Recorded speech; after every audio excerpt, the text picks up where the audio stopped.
ótimo final de semana.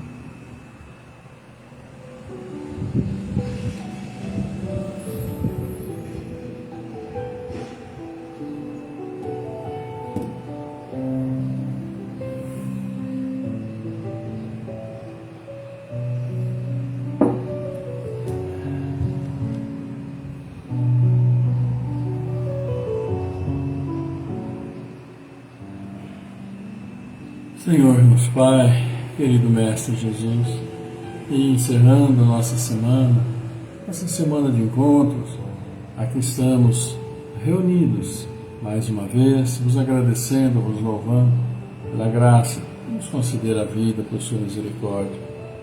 E assim, vamos juntos aprender com o Evangelho, Joana de Ângeles. E claro, Pai, nesta noite viemos vos pedir saúde, força, paz, sabedoria. Ferra nossos ouvidos a toda calúnia e guarda nossa língua de toda maldade. Sejamos sempre alegres, generosos, humildes. Todos quantos se aproximarem de nós, sintam a vossa presença. Que assim seja, amado Pai, por sua graça, agora e sempre. Muito boa noite ao nosso José Aragão, Eliseu Gasparino, Alessandra Branco, Judélia Lima, Lene Souza, né? Alessandra Branco hoje nos mandou um recado para incluir a Maria Clara Branco, que é a filha dela, olha, essa jovem, completando 24 anos, se não me engano, né? Então, conosco também a filha, a gente manda já de início um grande abraço para a filha da Alessandra Branco, desejando caminhada muito feliz, com muita saúde, muito amor, sempre semeando sementes boas, como nós falamos, porque depois a colheita vem, que colhamos então bons, saborosos, iluminados frutos. Grande abraço então para você, minha cara, de todos nós. Um grande abraço.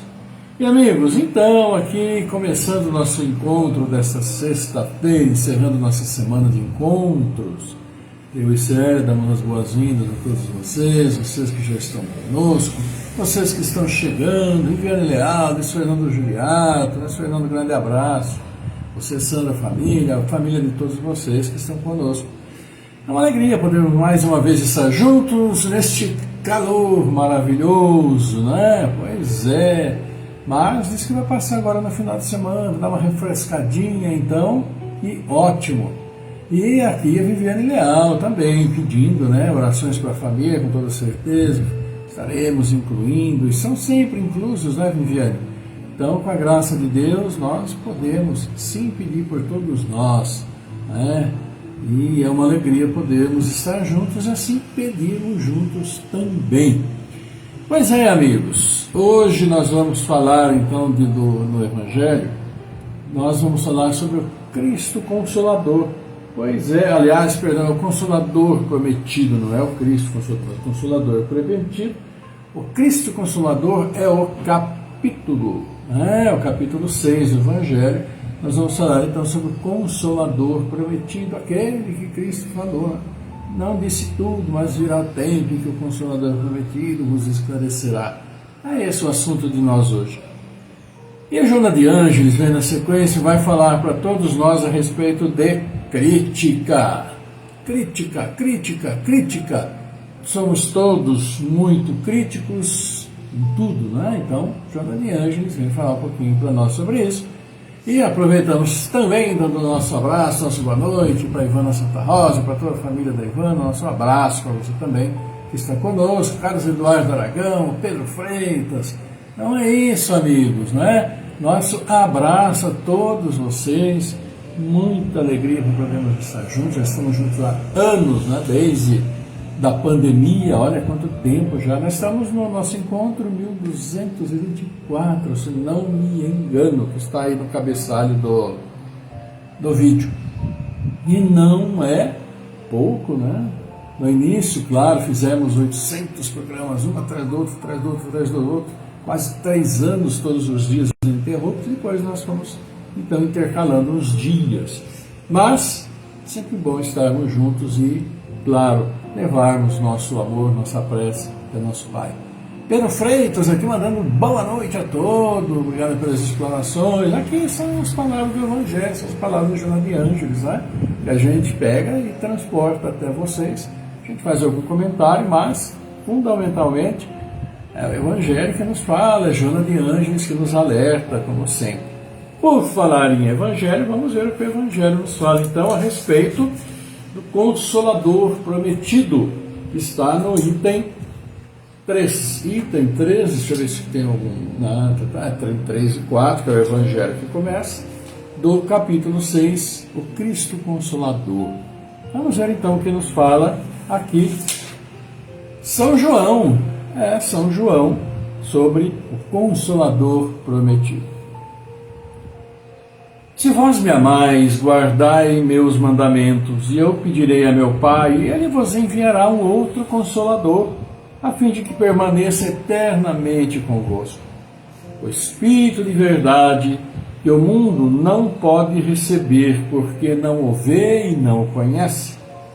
Quanto a vós, conhecê-lo-eis, porque permanecerá convosco e estará entre vós.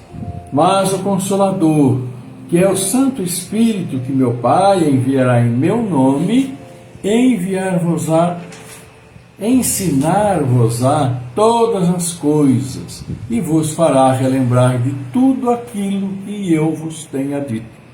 Palavras de Jesus trazidas através de São João, capítulo 14 do Evangelho. E o Evangelho nos fala a respeito disso, e diz: Jesus promete um outro Consolador, o Espírito de verdade, que o mundo não conhece ainda porque não está maduro para compreendê-lo. E o Pai enviará para ensinar todas as coisas e para fazer recordar aquilo que o Cristo disse. Se, pois, o Espírito de verdade deve vir mais tarde ensinar todas as coisas, é que o Cristo não disse tudo. Se ele vem fazer recordar aquilo que o Cristo disse, é porque isso foi esquecido ou mal compreendido. O Espiritismo vem no tempo marcado cumprir a promessa do Cristo.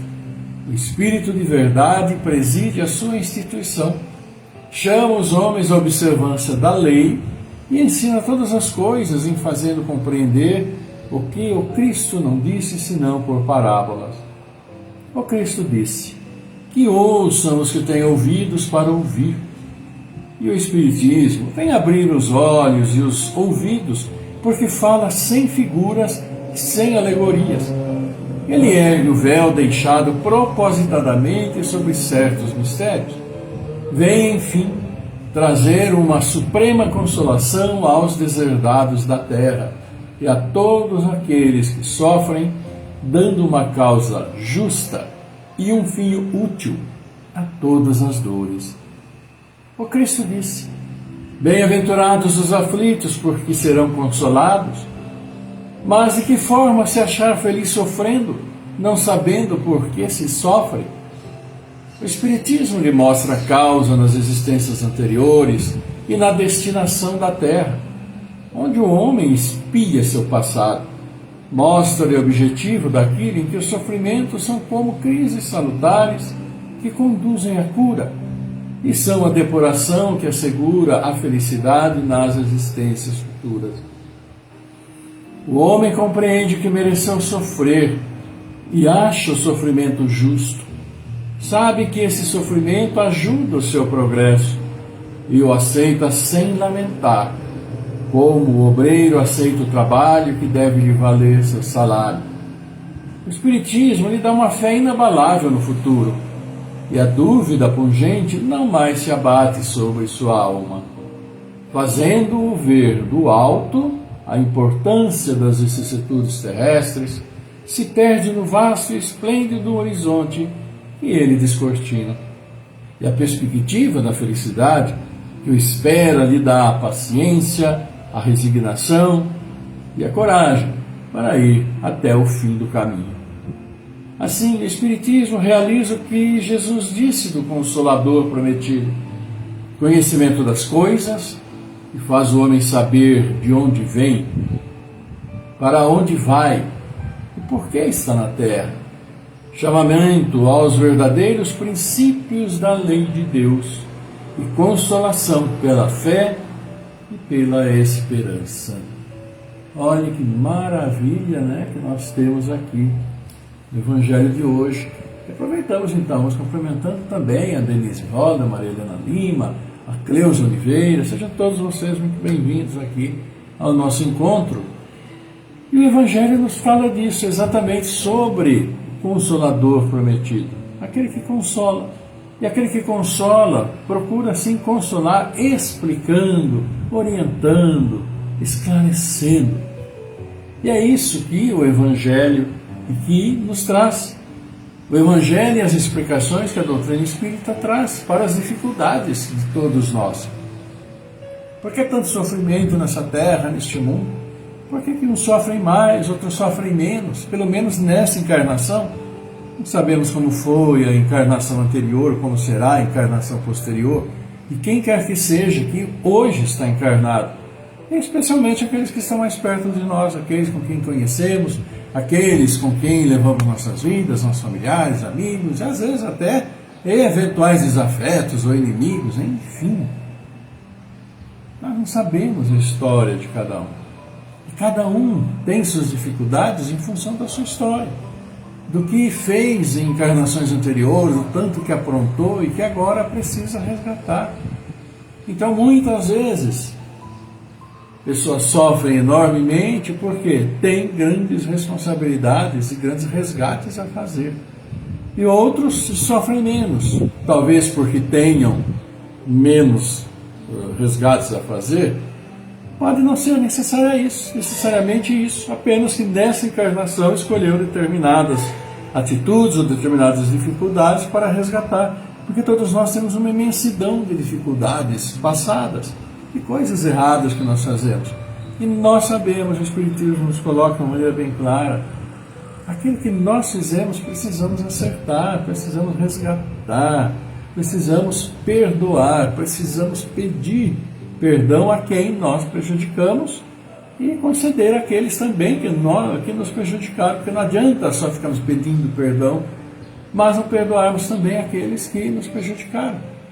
Porque todos nós estamos no aprendizado, uns mais rapidamente, outros nem tanto, mas estamos, e cada encarnação é essa oportunidade. É a oportunidade do aprendizado, é a oportunidade de resgatar erros anteriores, grandes e enormes erros, enormes sofrimentos muitas vezes, ou pequenos, médios, sofrimentos decorrentes de erros não tão graves, vamos dizer assim. Mas ninguém encarna e tem uma vida maravilhosa, uma vida isenta de dificuldades, uma vida isenta de muitas vezes dores físicas, problemas físicos. Isso quando já não nasce com um problema físico no corpo, uma dificuldade em algum membro, ou nasce com um problema de coordenação motora, ou nasce com problemas de conhecimento, problemas de expressão, como nós temos tantos problemas. E o Consolador prometido, que vem até nós, fala exatamente sobre isso. Sobre que nós temos que considerar por tudo e em tudo o nosso papel nesse mundo.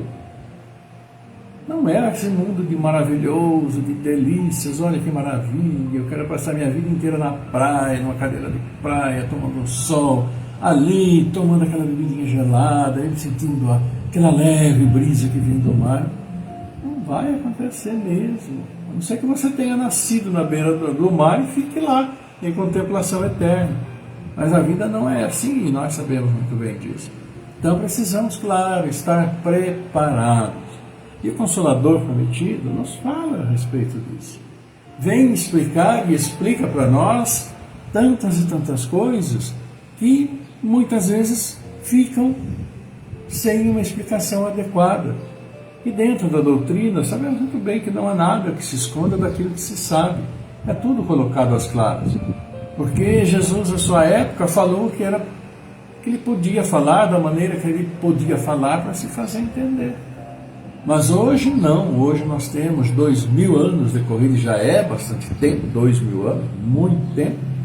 Nós percebemos que muitos sim se dedicam ao seu progresso, mas outros, como se diz na linguagem popular, não estão nem aí. Fazem coisas erradas, continuam fazendo coisas erradas, sabendo que está errado, prejudicando uns, prejudicando outros. Infelizmente a esses é aquilo que a doutrina fala, que a regeneração está próxima, onde muitos passarão, mas muitos não passarão. Muitos espíritos não passarão e serão levados para outros mundos, onde precisarão recomeçar essa etapa que tiveram aqui nesse mundo de provas e expiações com grandes dificuldades.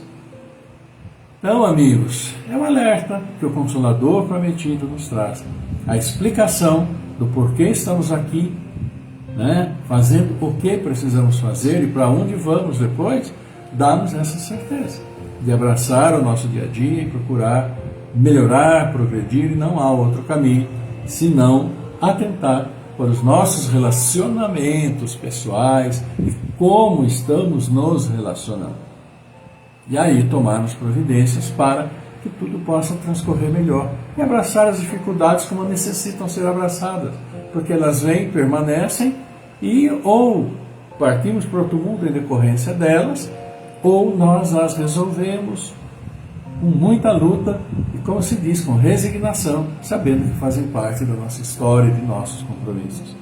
O Consolador Prometido vem para nos consolar, para nos esclarecer, para nos orientar e dizer para todos nós: as dificuldades existem, continuarão existindo ainda por muito tempo, que nossas dívidas são grandes e não é em uma encarnação, ou duas ou três, que vamos conseguir resgatar.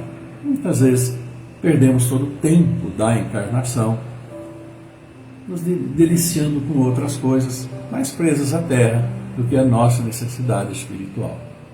É isso. Então vamos aqui, cumprimentando também a Sônia Martins, chegando agora, mas está ótimo. A Zoé Alves Costa, que aniversaria, né, Zoé? Então, nosso grande abraço para você. Aniversaria é domingo, né? Domingo, que é aniversaria, mas hoje a gente já manda nosso abraço para você, que Deus abençoe com muita saúde, muita paz, você, família, e semear bons frutos, como a gente sempre diz. Aliás, semear boas sementes, porque os frutos precisam ser bons para a nossa caminhada continuar bem. Um grande abraço para você. E amigos queridos, Joana de Ângeles, chegando para todos nós, vai falar sobre crítica. E todos nós somos doutores em crítica, né? Somos doutores em crítica, sim, porque nós analisamos, nós vemos prós e contras, nós damos nosso veredito, né? Mas Jesus uma vez falou: não julgues para não serem julgados. E isso, voltamos, né? Então estávamos falando, sim, uma das coisas que nós esquecemos sempre: não julgues para não serem julgados. E hoje a Joana vai falar sobre crítica. É a que nós vamos falar agora, mandando também nosso abraço aí para Sandra Oliveira Vita, que também está conosco, depois de aproveitar o tempo, né, que ficou travado, para tomar a aguinha, que a gente precisa desse calor danado. Crítica, capítulo 28 do livro Episódios Diários de Joana de Ângeles para todos nós. E ela então nos diz o seguinte: diante dos acontecimentos chocantes do dia a dia e face a determinados comportamentos equivocados que recebem aplauso geral, vem-te a tentação de criticar. Algumas palavras bem colocadas serão suficientes para desmascarar mandatários inescrupulosos e indivíduos subservientes de conduta vil. Quase todas as pessoas do círculo onde eles se movimentam conhecem-lhes as falhas.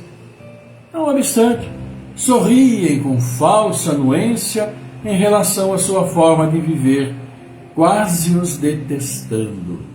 Olha que coisa, né? Tu, que procuras ser honesto contigo mesmo e com o teu próximo, ficas magoado, desejoso de te referires às deficiências que caracterizam essas pessoas e esses fatos. Este procedimento em nada ajudará os criticados, que se irritarão, carregando-se de ódio contra ti e passando a perseguir-te, piorando a própria situação. A crítica ácida, inspirada pela revolta ou pelo ressentimento, não contribui para a mudança delas ou das ocorrências examinadas. Ninguém gosta de sofrer críticas, mesmo quando merecidas. A palavra gentil de ajuda e de esclarecimento produz melhor efeito do que a acusação irada, a censura severa. E esse é um fato, né? Como Joana aqui falou para nós. Conhecemos e sabemos de muitas pessoas que fazem coisas horríveis, especialmente quando elas estão mais na mídia, claro, né? Aquilo que a mídia nos traz e que fica ao nosso julgamento, a aceitação ou não, a crítica ou não. Se nós sintonizamos com aquilo que as pessoas fazem, achamos que são coisas boas, enfim, é o critério de cada um, mas que também precisamos fazer uma análise à luz da razão, à luz daquilo que Jesus nos fala, para ver se aquilo que as pessoas fazem está de acordo com o que muitas vezes eu falo, que adoto, mas em certas circunstâncias eu deixo para lá, porque também vai lá, às vezes me é conveniente compactuar com certas coisas. Então, aquela crítica que seria feita eu já nem faço, porque lá no fundo eu acho que está certo, a finalidade é aquela, então tem que fazer aquilo. Por isso que nós somos juízes, mas péssimos juízes. A verdade é essa, porque nós não temos a ciência completa dos fatos. E mesmo quando os fatos são absolutamente ali esclarecidos, provados, comprovados, sempre vai ficar aquela dúvida, especialmente por aqueles que compactuam com determinados tipos de coisa, nós sabemos disso. A crítica é própria de todos nós, estamos sim, né, nessa fase ainda, e a crítica, depois o julgamento. E Joana de Ângeles fala que sabemos muitos que fazem coisas erradas, coisas horríveis, sabemos que muitos ali ficam na rodinha deles, ali, né, na sombra, ficam ali bajulando, paparicando, mesmo sabendo da natureza vil de muitas coisas que fazem, mas que acabam ali compactuando. Então, sempre, essa chamada busca da razão, busca da lógica, ver se as coisas estão de acordo com aquilo que, na verdade, a minha religiosidade diz que precisa mudar. Então precisamos agir um pouco, ter um pouco mais de razão. Mas as críticas são próprias de todos nós sobre qualquer assunto. Essa é a realidade. E aqui Joana diz: a tua melhor maneira de criticar o erro será agir com acerto, diferenciando-se pela forma de atuar em relação àquele que se comporta irregularmente. A força da retidão se expressa pela conduta, muito mais do que através das palavras. Evita a crítica, forma sutil de vingança, e não raro de despeito sórdido. A tua vida deve tornar-se uma lição viva de correção e dignidade, sem que estejas apontando os erros e debilidades alheios. É o que Joana de Ângeles nos fala. E se nós procuramos a paz, a tranquilidade, estarmos bem conosco mesmos, muitas vezes o bem viver, claro, nós reconhecemos e sabemos que tantas coisas erradas existem, mas ficarmos vivenciando esse clima ácido, esse clima, digamos assim, mal cheiroso todos os dias, nós vamos nos contaminar, não há mínima dúvida a respeito disso. Né? Mesmo criticando, acabamos nos contaminando e alterando até a nossa própria maneira do dia a dia, às vezes, de ser, em função daquilo que nós vemos de tão errado, e tantas coisas erradas que existem comprovadamente por aí. A crítica faz parte, mas levar a patamares exagerados acaba comprometendo a todos nós.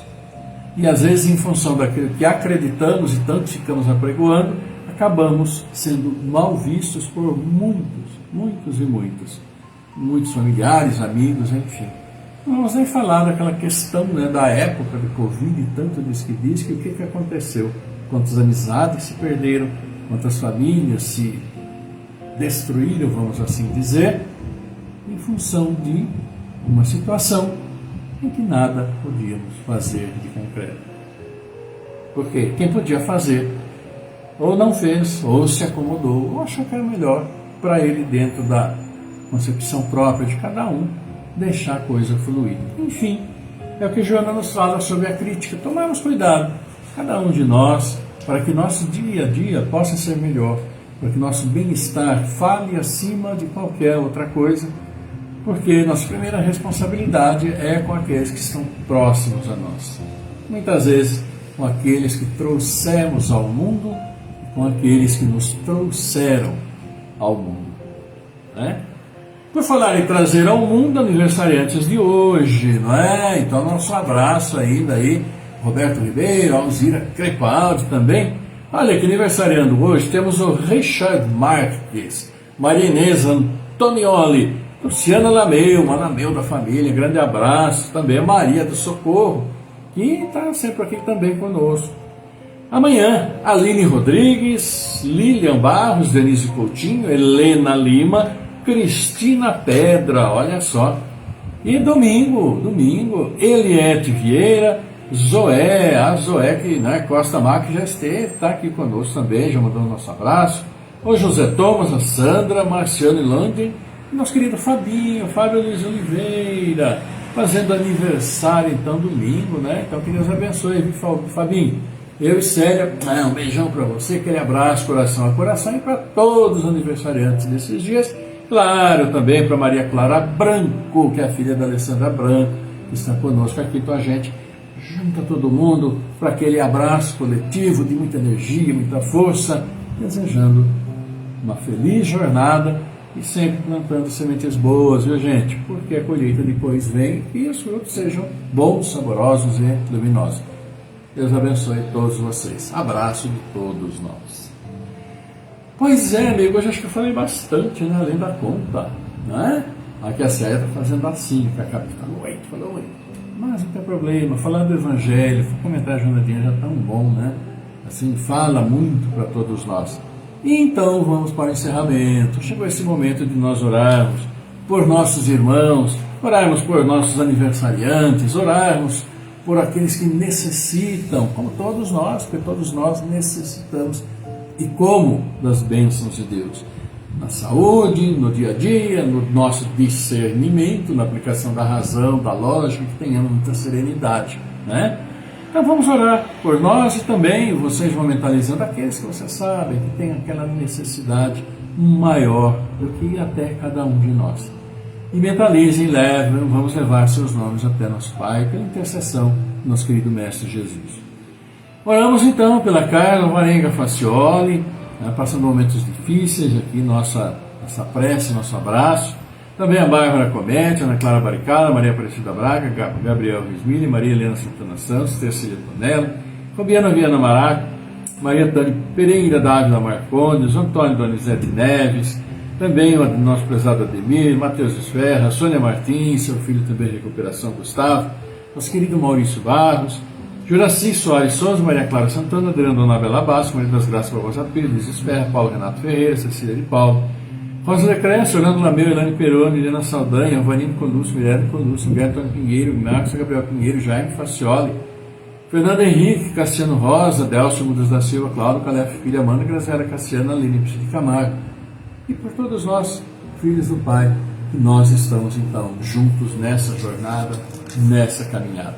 Vamos então para o nosso momento de prece, nesse início então, tranquilizando nosso corpo, nossa mente, para o nosso contato com o nosso Pai. Vamos lá? Salve Regina, Madre Misericordiae, Fido dulcedo, et